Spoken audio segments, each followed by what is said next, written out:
السلام عليكم ورحمة الله وبركاته. وعليكم السلام الرحمن الرحيم. الحمد لله رب العالمين والصلاة والسلام على سيدنا محمد وعلى آله وأصحابه أجمعين. أما بعد فقد قال الله تعالى في القرآن العظيم: وأعوذ بالله من الشيطان الرجيم. قد سمع الله قول التي تجادلك في زوجها وتشتكي إلى الله والله يسمع تحاوركما إن الله سميع بصير. صلى الله عليه وسلم أعتق رقبتك وقال لا أجد وقال صم شهرين متتابعين وقال لا أستطيع إني أنا أتيت 60 مسكينا قال أما هذا العام أو كما قال عليه الصلاة والسلام. அல்லாஹ்வின் அருள் பேரினால் ஆரம்பம் செய்கிறேன். ஸலாத்தும் ஸலாமும் ஷஃபீஉல் தீனி ஸல்லல்லாஹு அலைஹி வஸல்லம் அவர்கள் மீது, அவர்களுடைய குடும்பத்தார்கள், சஹாபாக்கள், மக்கள், நல்லவர்கள், நம் அனைவர்கள் மீது குறித்தார்கள். அன்புமிக்க அல்லாஹ்வின் நல்லடியார்களே, சகைக்குரிய சமுதாய பெருமக்களே, உலக வாழ்க்கையின் முழுமையான வெற்றிக்காக அற ஒழுக்கத்தை போதிக்கின்ற தேன் திருமலை அல்லாஹ் அருள் நபிகள் நாயகம் ஸல்லல்லாஹு அலைஹி வஸல்லம் அவர்களுக்கு இறக்கி வைத்திருக்கிறார். குர்ஆன் இறங்குகிற காலம் மிக சிறப்பான பொன்னான காலம். இந்த அற்புதமான காலத்தை அருள் நபிகள் நாயகம் ஸல்லல்லாஹு அலைஹி வஸல்லம் அவர்களுடைய 40ஆம் வயதிலிருந்து அவர்களுடைய 63ஆவது வயது வரை அவர்கள் இந்த உலகத்தை விட்டு தெரிகிற வரை 23 ஆண்டுகளாக அல்லாஹ் தஆலா குர்ஆனுடைய வசனங்களை இறக்கி வைத்திருக்கிறார். இந்த அருள்மறை வசனங்கள் பல்வேறு சட்டங்களை, பல்வேறு ஒழுக்கங்களை, பல்வேறு சரித்திரங்களை போதிக்கிற அதே நேரத்தில் ஈமான் கொண்டு நல்ல அமல் செய்த அந்த நல்லோர்களின் வாழ்க்கையை உலக மக்களுக்கெல்லாம் முன்மாதிரியாக இருக்க வேண்டும் என்பதற்காக அல்லாஹ் இறங்கி இருக்கின்றார். அதே நேரத்தில் ஈமான் கொள்ளாமல் இஸ்லாத்தை எதிர்க்கின்ற அந்த தீயவர்களுடைய செயல்களை கண்டிக்கும் வண்ணமாக அவர்களை குறித்து அல்லாஹ் தஆலா வசனங்களை இறக்கி உலகத்தில் கியாமத் நாள் வரை போன்ற தீயவர்களுடைய நடைமுறைகளை தவிர்த்து வாழ வேண்டும் என்பதற்காகவும் அல்லாஹ் இறக்கி இருக்கின்றார். இன்னும் சொல்ல போனால் அபூ லஹபுடைய கொடை பெயருடன் அவனுடைய பெயர் அப்துல் உஸ்ஸா, நபி அவர்களுடைய உறவினர். அவனுடைய கொடை பெயருடன் தப்பத் யதா அபீ லஹபி வதப் என்ற ஒரு சூறாவை அல்லாஹ் இறக்கியிருக்கிறார். அபூ லஹபை பற்றியும் அவனது மனைவி உம்மு ஜமீல் அவர்களை பற்றியும் மிக கண்டிக்கின்ற விதத்திலே அவர்கள் கொழுந்து விட்டு எரிகிற நரகத்திலே தள்ளப்படுவார்கள் என்று அபூ லஹபும் அவருடைய துணைவியாரும் இஸ்லாத்துக்கு எதிராக, இறை தூதருக்கு எதிராக செய்த அத்தனை தீமைகளை கண்டிக்கும் விதமாக அல்லாஹ் தப்பத் யதா என்ற சூறாவை இறக்கியிருக்கிறார். ஆனால் இதிலே அபூ லஹபுடைய 6 பிள்ளைகள், அதில் ஒரு நபர் தான் இஸ்லாத்தை ஏற்றுக்கொள்ளவில்லை. மீது 5 நபர்களும் இஸ்லாத்தை ஏற்றுக்கொண்டவர்கள். அவர்களும் இந்த தப்பத் யதா என்ற சூறாவை ஓதுவார்கள். அவருடைய தந்தைகளை பற்றி, தாயாரை பற்றி மிக கடுமையான வார்த்தைகள் இருந்தும், அவர்கள் நரகத்துக்குரியவர்கள் என்று இருந்தும் கூட அவர்கள் இஸ்லாத்தை ஏற்றதற்கு பின்னால் அந்த சூறாவை மற்ற சூறாக்களை ஓதுவது போல அவர்கள் அதை ஓடியிருக்கிறார்கள். இதுபோலதான் வலீத் இப்னு முகீராவை பற்றி அல்லாஹ் கடுமையான சூரத்துல் கலம்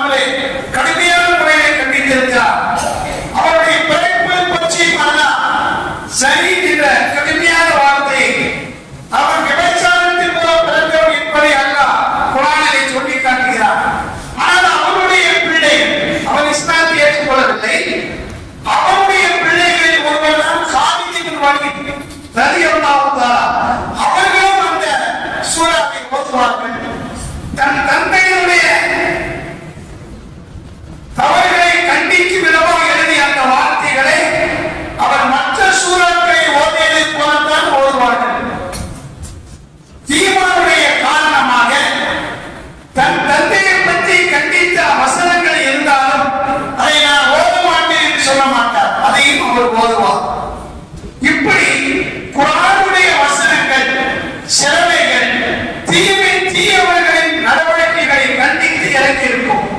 சில வசனங்கள் அவர்களுடைய ஈமான், அவர்களுடைய தக்வா, அவர்களுடைய இறை அச்சத்தை நிலைநாட்டும் வண்ணம் சட்டங்கள் கூட இறங்கியிருக்கும்.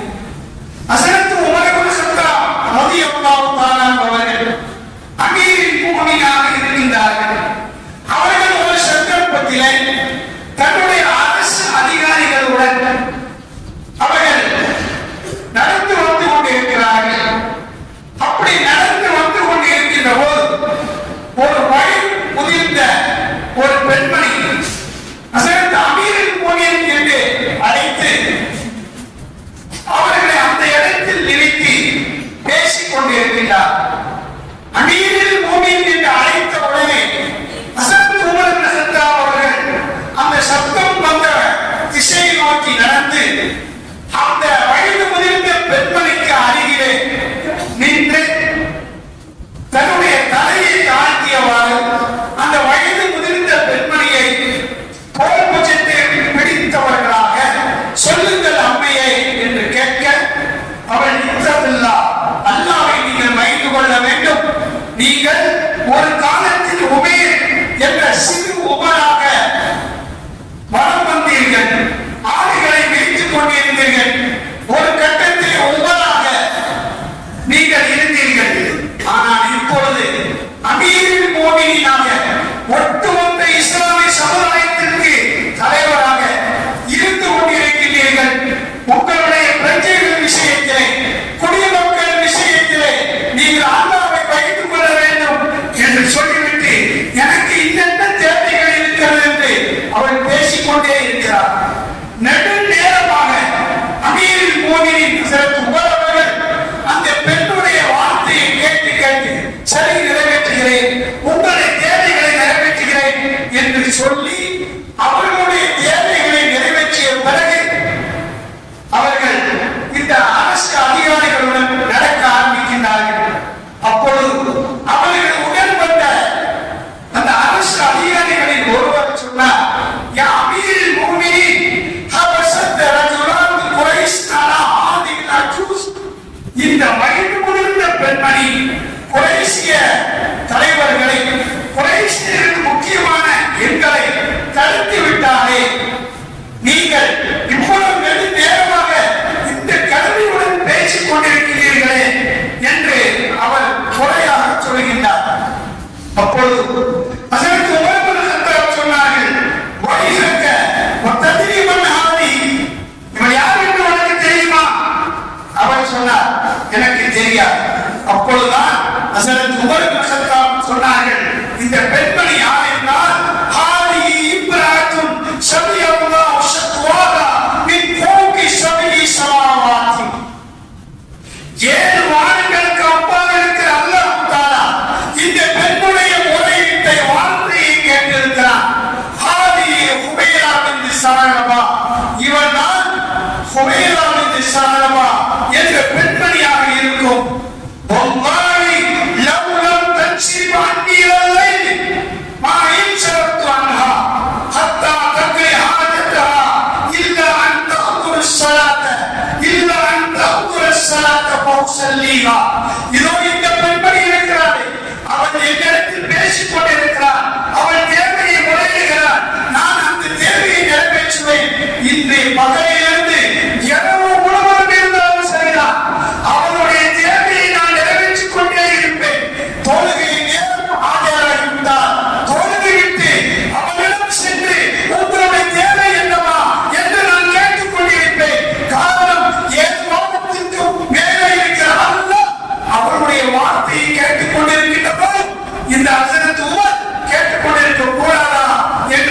இருந்தார்கள். அவர்கள் தான் ஹுவைலா பின்த் ஸஅலபா. சின்ன குட்டி ஹுவைலா என்று சொல்லக்கூடிய அந்த பெண்மணி அப்போது வயது முதிர்ந்திருந்தார். அவருடைய வார்த்தையை அல்லாஹ் கேட்டார். அது ஒரு நீண்ட வரலாறு. சுருக்கமாக உங்களுக்கு ஞாபகப்படுத்துகின்றேன். ஹுவைலா பின்த் ஸஅலபா இவருடைய கணவர் ஹவுஸ் இப்னு சாமி. இவர்களுடைய வாழ்க்கை மிக சிறப்பான முறையில் நடந்து கொண்டிருக்கிறது. இவர்கள் நபி அவர்களை ஹிஜ்ரத் செய்த உடனே இஸ்லாத்தை ஏற்றவர்கள். அன்சாரி சஹாபாக்கள் இஸ்லாத்தை ஏற்று இஸ்லாத்தின் அடிப்படையில் வாழக்கூடியவர்கள். ஹுவைலா பின்த் ஸஅலபா அவர்கள் தன் கணவரின் மீது அளவு கடந்த அன்பு வைத்திருந்தார்கள். அவர்கள் கொஞ்சம் முரட்டுத்தனமானவர், கொஞ்சம் குழந்தைகள் மற்ற ரகமானவர் தான். ஆனாலும் கூட திருமணம் முடித்து விட்டதற்கு பிறகு கணவனுக்கு செய்ய வேண்டிய கடமைகளை சரிவர செய்தார்கள். வீட்டு வேலையை அவர்கள் செய்தார்கள்.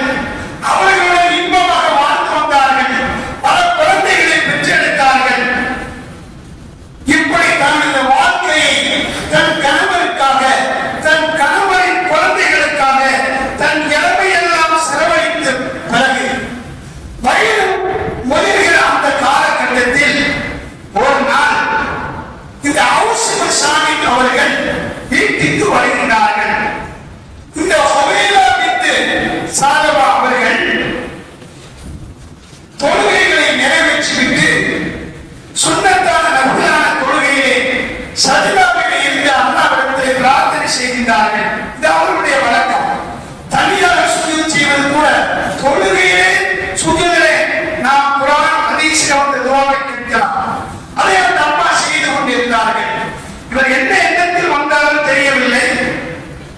அந்த அம்மா சுஜூதில் எழுந்தவுடன் மனைவி என்ற அடிப்படையிலே தன் மனைவியோடு சேர்வதற்கு முற்படுகிறார்கள். அந்த அம்மாவுக்கு அந்த சூழ்நிலை கணவனுடைய அந்த கோரிக்கையை நிராகரித்து விடுகிறார். இப்பொழுது எனக்கு இந்த சூழ்நிலை இப்ப இல்லை, இப்பொழுது என் பக்கம் நீங்கள் நெருங்க வேண்டாம் என்று சொல்லி விடுகிறார். மனைவி இந்த வார்த்தையை சொன்னவுடன் ஹவுஸ் இப்னு சாமி அவர் ஒரு அவசர கொடுக்கை கோபம் அடைந்து அன்றைய கால வழக்க முறை அஞ்சி அலைய தஹரி உம்மி, நீ என் தாயின் முதுகை போன்றிருந்தாய் என்ற வார்த்தையை சொல்கிறார்கள். அன்றைய காலத்திலே தன் மனைவி விட்டு பிரிய வேண்டும் என்று சொன்னால் இந்த வார்த்தை தன் தாயின் உறுப்புகளையோ அல்லது தன் உடன்பிறந்த சகோதரிகளையோ அவர்கள் ஒப்பிட்டு சொல்வது உண்டு. அப்படி ஒப்பிட்டு சொல்லிவிட்டால் அவர்கள் பிரிந்து விடலாம் என்ற ஒரு நடைமுறை அந்த ஜாகிரியத்துடைய காலத்திலே இருந்தது. தலாக்குடைய சட்டங்கள் அப்பொழுது முறையாக இறக்கப்படவில்லை. அந்த நடைமுறைதான் அப்பொழுது இருந்தது. நபியவர்கள் மதீனாவுக்கு வந்ததற்கு பின்னால் சஹாபா பெருமக்கள் யாரும் அந்த வார்த்தையை உபயோகப்படுத்தவில்லை. முதலாக இந்த ஹவுஸ் இப்னு சாமி அவர்கள் தன் மனைவியை பார்த்து சொன்னார்கள், அஞ்சி அலைய தஹரி உம்மி, நீ என் தாயின் முதுகை போன்றிருக்கிறார், என் தாயை போன்றிருக்கிறார் என்று ஒரு வார்த்தையை சொல்லிவிட்டார்கள். சொன்னவர் அவர் வெளியே சென்று விட்டார். இப்பொழுது இந்த ஹுவைலா பின்த் ஸஅலபா மிக அறிவாளியான பெண்மணி, தக்வா உள்ள பெண்மணி, அறிவு அழகும் நிரம்ப பெற்ற பெண்மணி, தன் கணவர் இந்த வார்த்தையை சொல்லிவிட்டாரே, இது பிரியக்கூடிய வார்த்தை அல்லவா? இனிமேல் நம் கணவருடன் வாழ முடியாது, நம்முடைய நிலை என்னவாகுமோ என்று கருத்திக் கொண்டு கவலைப்பட்டுக் கொண்டிருக்கிறார்கள். இந்த நேரத்தில் தான் வெளியே சென்று தோழர்களுடன் இருந்துவிட்டு திருப்பி வீட்டுக்கு வருகிறார். வந்தவர் உடனே தன் மனைவியுடன் சேர்வதற்கு முயற்சி செய்கிறார். தன் மனைவி என்ற அடிப்படையிலே அவருடன் இணைந்து கட்டி அணைப்பதற்கு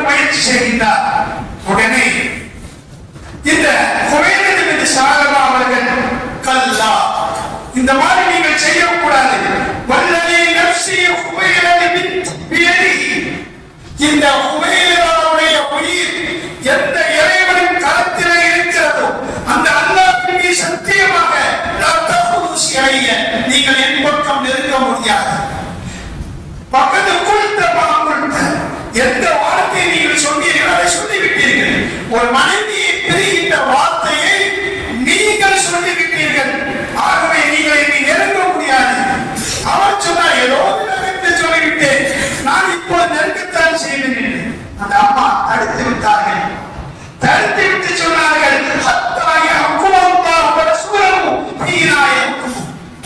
அல்லாஹ்வும் அல்லாஹ்வின் திருத்தூதரும் இந்த விஷயத்துக்கு ஒரு தீர்ப்பு சொல்கிறவரை நீங்கள் என் பக்கம் நெருங்க முடியாது, நீங்கள் பிரிகின்ற வார்த்தையை சொல்லிவிட்டீர்கள் என்று கணவனிடத்தில் சொல்லிவிட்டு உடனே இந்த அம்மா கணவர் சென்றவரை நம்பிக்கை இதை கொண்டு என்ன சட்டம் கேட்கணும்னு சொல்லி கணவர் போகல. இவங்க ஒரு இல்மை கற்ற பெண்மணி. இந்த உபேதரா அவர்கள் மிக ஏழ்மையான நிலையில் இருந்தாலும் கூட தன் பக்கத்து வீட்டுக்கு சென்று அவர்களிடத்திலே ஒரு ஆடையை வாங்கி, இரவலாக ஒரு ஆடையை வாங்கி தன்னை முழுமையாக மறைத்துக் கொண்டு நேராக அண்ணன் நபிகள் நாயகம் ஸல்லல்லாஹு அலைஹி வஸல்லம் அவர்களுடைய வீட்டுக்கு வருகின்றார்கள். மார்க்கத்தை தெரிவதற்கு எந்த நேரம் என்றாலும் சரிதான், நபி அப்படி இல்லம் திறந்திருக்கும். ஆயிஷா சித்திகா ரலியல்லாஹு தஆலா அவர்களது வீட்டிலே ரசூலுல்லாஹி ஸல்லல்லாஹு அலைஹி வஸல்லம் இருக்கிறார்கள்.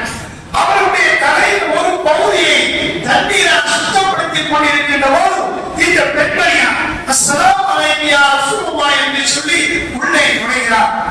நபியிடத்திலே அனுமதி பெற்று உள்ளே சென்று அல்லாஹ்வின் திருத்தூதரிடத்திலே சொல்கிறார், யா ரசூலுல்லாஹ், நான் என் கணவரை ரொம்ப பிரியப்படுகிறேன்.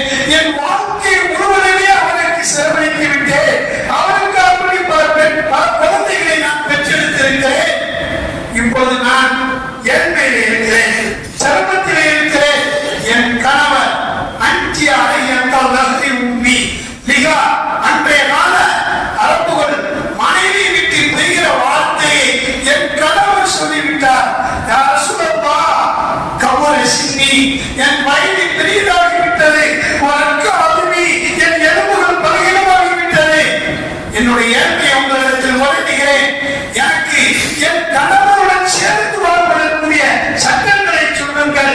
எத்தனையோ அதிகாரப்படியான சட்டங்களை அல்லாஹ் உங்களுக்கு ஆயத்தை இறக்கி தடுத்திருக்கிறானே, மாற்றி இருக்கிறானே, இதுக்கு ஒரு மாற்றம் வராதா என கேட்கிறார்கள்.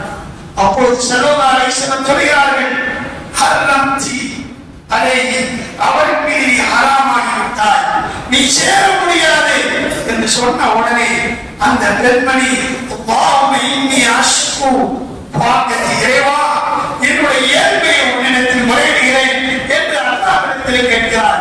கேட்டுவிட்டு திருப்பி நபியை, யா ரசூலல்லாஹ், எனக்கு நீங்கள் பதில் சொல்லுங்கள். ஆனால் அவர்கள் ஓங்கி சப்தத்தில் மென்மையான சப்தம். ஐஷா சொல்லுவாங்க, என்ன சொல்றாங்க எனக்கே புரியல. நபிட்ட அப்படி பேசுறாங்க, அல்லாஹ்வே அது மாதிரி பேசுறாங்க. அவங்க சொல்றாங்க, நபிட்ட யா ரசூலல்லாஹ், எனக்கு இதுக்கு ஒரு வழி வேண்டும் என்று நபியிடத்திலே தர்க்கம் செய்கிறார்.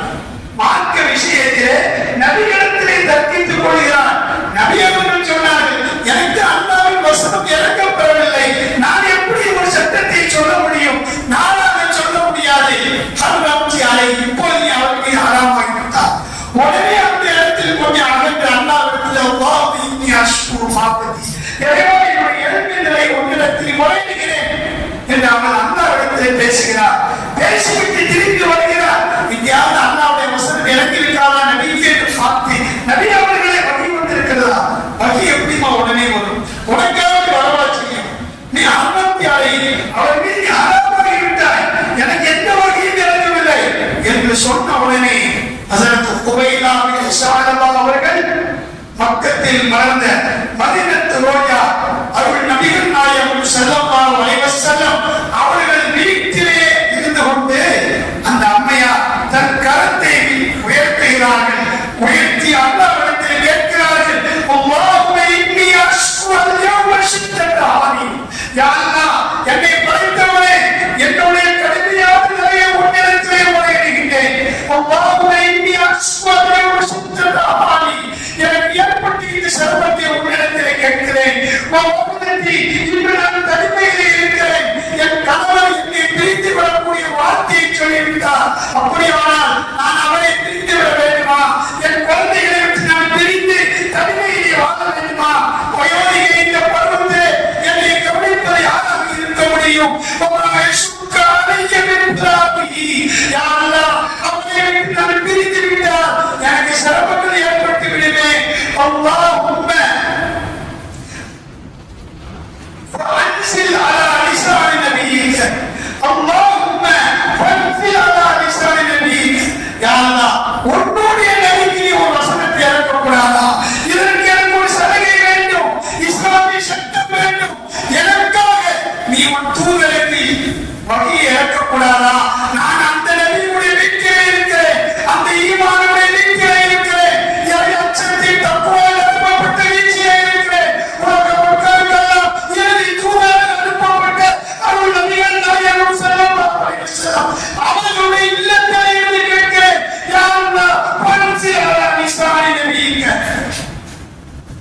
உன் நபியின் நாவிலே உன் வசனத்தில் இறக்க வேண்டும் என்று அவர்கள் சொல்லுகின்ற அல்லாஹ்விடத்தில் கேட்கிறார்கள். கேட்டு முடித்ததற்கு பின்னால் அமைதியாக இருக்கு நபியை கேட்க போறாங்க. அப்பொழுது ஜிப்ரீல் அலைஹிஸ்ஸலாம் வருகின்றார்கள். வகி இறங்குகிறது. அதற்கு ஆயிஷா சித்திகா அவர்கள் சொன்னார்கள், அமைதியாக இரு, எதுவும் நீ கேட்காதே, வகி இறங்குகிறது. அவர்கள் அமைதியாக இருந்தார்கள். வகி இறங்கியதற்கு பின்னால் தனக்கு அருளப்பட்ட அந்த வசனங்கள், இந்த பெண்மணிக்காக அல்லாஹ் இறக்கி வைத்த அந்த வசனங்களை போதி காண்பித்து விட்டு உன்னுடைய கணவரை நீ வர சொல் என சொல்கிறார்கள். இந்த அம்மா வீட்டுக்கு போறாங்க. கணவர் அப்போது தயாராக இருக்கிறார். அந்த நேரத்தில் கூட ஸ்கூல்ல கூடாங்க போகும். அவர் பயந்துட்டு வர என்ன ஆகுமோ, நம்ம மனைவியை பிரிஞ்சிருவோமா, என்ன நம்ம அவசரப்பட்டு உடம்பு கெட்டது நான் சொல்லிட்டேன் என்ன சொல்ல போறாங்களோ அந்த அம்மா எதுவும் சொல்லிக்கல. இவரோட சூழல் அவனை பிரிச்சு சொல்லிடுவாங்களோ அப்படின்னு பயத்துல அவர் ஓடோடி வருகிறார். வந்த உடனே அமர்ந்திருக்கிறார் நபி அவர்கள். அவர் சொன்ன அந்த வார்த்தையை கண்டித்து விட்டு, உங்களுடைய மனைவி எவ்வளவு அற்புதமான பெண்மணி, எவ்வளவு தக்குவதாரியான பெண்மணி, உன்னுடன் இணைந்து வாழ வேண்டும் என்பதற்காக என் வீட்டிலே உட்கார்ந்து அல்லாஹ்வின் அரிசி கட்டி இருக்கிறார். 7 வாரங்களுக்கு மேலே இருக்கிறார் அல்லாஹ் எனக்கு திருவசனங்களை இறக்கியிருக்கிறார். இப்படிப்பட்ட மனைவியை பெற்றுக்கொண்ட நீயா இந்த வார்த்தையை சொன்ன ரசூலுல்லாஹ் கடுமையாக கண்டித்து விட்டு இறைவன் இறக்கிய வசனத்தை சொல்கிறார்கள். எப்படி ஒரு சூரா, அந்த சூராவுக்கு பேரே சூரத்துக்கு முஜாதிலா. இந்த பெண்மணி நபியிடத்தில் தர்க்கம் செய்த அந்த வார்த்தையை தான் இந்த சூராவுக்கு பேராக வைக்கப்பட்டிருக்கிறது. قد سمع الله قول التي تجادلك في زوجها. قد سمع الله, அல்லாஹ் கேட்டுவிட்டான். قول الذي تجادلك في زوجها. நபியே நாயகமே, உங்கள் இடத்துல தன் கணவர் விஷயத்தில் தர்க்கித்துக் கொண்டார்களே, தர்க்கம் செய்து கொண்டாலே, அந்த பெண்ணின் குரலை அல்லாஹ் கேட்டிருக்கிறான். உங்கள்கிட்ட தர்க்கம் செய்தான், அதுக்கு அல்லாஹ்விடத்திலே முறையிட்டான். உங்களிடத்திலே தன் கணவருக்காக தர்க்கம் செய்து பின்பு அல்லாஹ்விடத்திலே முறையிட்டாலே அந்த வார்த்தை அல்லாஹ் கேட்டிருக்கிறான். அப்படி அவன் உங்களுக்கு தர்க்கம் செய்யும் போது நீங்கள் 2 பேரும் உரையாடினீர்களே, இந்த உரையாடலையும் அல்லாஹ் கேட்டுவிட்டான். இன்னல்லாஹ் சமீஉன் பஸீர், நிச்சயமாக அல்லாஹ் கேட்பவனும் பார்ப்பவனுமாக இருக்கிறான் என்று சொல்லிவிட்டு அல்லாஹ் அடுத்து சொல்கிறான், வல்லதீன யுவாஹிரூன மின்கும் மின் நிசாஇஹிம் மா ஹுன்ன உம்மஹாத்திஹிம். எவர்கள் தங்களது மனைவிமார்களை லிஹார் செய்கிறார்கள், உங்களில் எவர்கள் தங்களது மனைவிமார்களை பிரிகின்ற வார்த்தை தன் தாய்க்கு ஒப்பிட்டு அந்தி அறையக்காக போன்ற வார்த்தை யார் சொன்னாலும் மா உண்ட உம்மஹாத்தி, மா உண்ட உம்மஹாத்தி, அவர்கள் இவர்களை பெற்றெடுத்த தாய்கள் கிடையாது. இன்ன உம்மஹாத்துஹும் இல்லல்லதி வலதுனஹும், யார் குழந்தைகளை பெற்றெடுத்தார்களோ அவர்களுக்கு அவர்கள் தாயை தவிர நீங்கள் ஒப்பிட்டு சொல்லலாம் இந்த மனைவி உங்களை பெற்றெடுத்த தாயாக ஆக முடியாது. நிச்சயமாக அவர்கள் ஒரு வெறுக்கத்தக்க வார்த்தையை அந்தி அறையி என்ற ஒரு வெறுக்கத்தக்க வார்த்தையை நீங்கள் சொல்லிவிட்டீர்கள், பொய்க்கான வார்த்தையை சொல்லிவிட்டீர்கள். நிச்சயமாக அல்லாஹ் பிழைகளை பொறுக்கக்கூடியவன், பாவங்களை மன்னிக்கக்கூடியவனாக இருக்கிறான் என்று சொல்லிவிட்டு மேலும் அல்லாஹ் இறக்குகிறான். வல்லதீன யுவாஹிரூன மின் நிசாஇஹிம் சும்ம யஊதுன லிமா காலு. இந்த நிகாயை செய்ததற்கு பின்னால் தன் மனைவியுடன் வாழ்வதற்கு யாராவது நெருங்குவதற்கு முன்னால் தன் மனைவியுடன் நெருங்குவதற்கு முன்னால் ஒரு அடிமையை அவர்கள் உரிமையிட வேண்டும். ஒரு அடிமையை உரிமையிட வேண்டும்.